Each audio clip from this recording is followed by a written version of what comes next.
보신 것처럼 서울 강남 재건축 단지 분위기가 심상치 않습니다. 취재 기자와 함께 앞서 보신 단지들이 사업 중단 절차에 들어갈 수밖에 없는 이유와 이 같은 움직임이 또 시장에는 어떤 영향을 미칠지 자세히 짚어보겠습니다. 황인표 기자 나와 있습니다. 자, 황 기자. 네. 지난해 재건축 초과이익 환수제 이야기 참 많이 했던 것 같은데요. 이게 제도가 워낙 복잡하다 보니까 뭘 어떻게 하는 제도인지 다시 한 번만 좀 짚어주시죠. 네, 간단히 설명드리면요. 재건축으로 조합원 1인당 이 평균 개발이익이 3천만 원을 넘으면 최고 그중에 50%까지 환수하는 그런 제도입니다. 지난 2006년에 이제 처음 시행이 됐다가요. 2012년 말부터 이 부동산 경기 활성화 차원에서 5년간 유예가 됐습니다.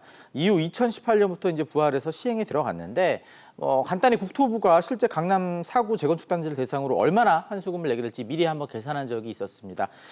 조합원 한 가구당 평균 4억 4천만 원이었고요. 이 최고 가격은 8억 4천만 원까지 예상되는 그런 아파트 단지도 있었습니다. 네, 그래서 제도가 시행된 뒤에도 특히 이 강남권 재건축 아파트 주민들을 중심으로 해서 이거를 내가 왜 내야 되냐 이런 식의 불만도 참 많았던 것 같고 반발도 지금까지도 좀 사그라들지 않고 있는 것 같은데요. 이 제초안을 둘러싼 쟁점은 뭔가요?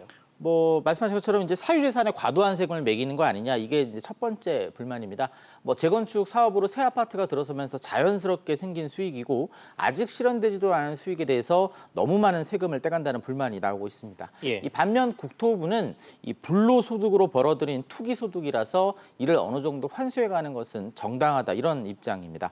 안 그래도 작년 4월에 재건축 조합들이 환수제를 놓고 환수제가 기본권을 침해한다며 헌법재판소에 위헌 여부를 물은 적이 있었는데요. 현재는 환수금이 아직 정해지지 않아서 소송 여건을 갖추지 못했다며 각하 즉 판단 자체를 하지 않았습니다.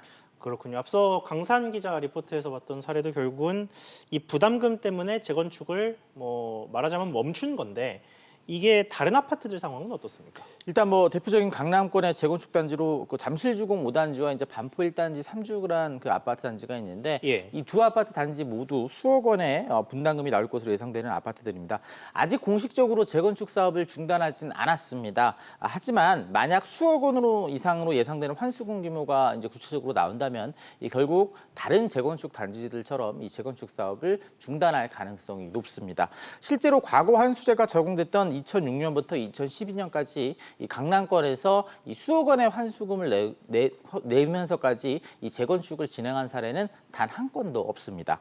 부동산 시장 안정을 위해서 이 환수제 등 규제를 계속해야 한다, 이런 입장이 있는 반면에 재건축을 통한 새 아파트 공급이 줄어서 다른 지역의 아파트 값만 더 올라가게 될 것이다, 이런 우려가 있는 것도 사실입니다. 그렇군요. 황 기자 잘 들었습니다.